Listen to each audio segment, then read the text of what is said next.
13 సంవత్సరాల నుంచి 20 సంవత్సరాల మధ్యలో ఉన్న టీనేజ్ పిల్లలు డెఫినిట్‌గా టీనేజర్స్‌కి ఈ సినిమాని చూపించండి. ఆడపిల్లలు మేము ఆడపిల్లలుగా ఉండము.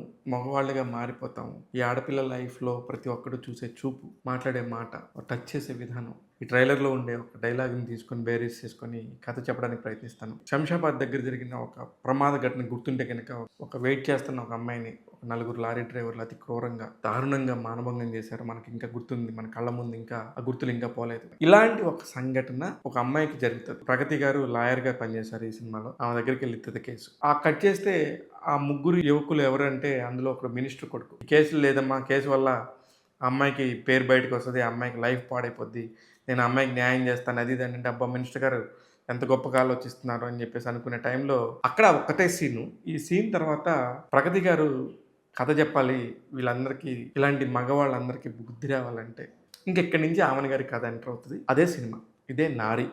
ఈ 'నారి' సినిమా కోసం నిజంగా దర్శకుడు సూర్య వంటిల్లు ఎంత కష్టపడుంటాడో చాలా గ్రేట్. మంచి కథని ఈ రోజుల్లో చూస్తే థియేటర్‌లకి జనాలొస్తారా? రారా? అని కాకుండా ఒక మంచి కథ చెప్పినప్పుడు ఖచ్చితంగా థియేటర్‌కొస్తారని ఆయన ఆత్మవిశ్వాసం నిజంగా హ్యాట్స్ ఆఫ్.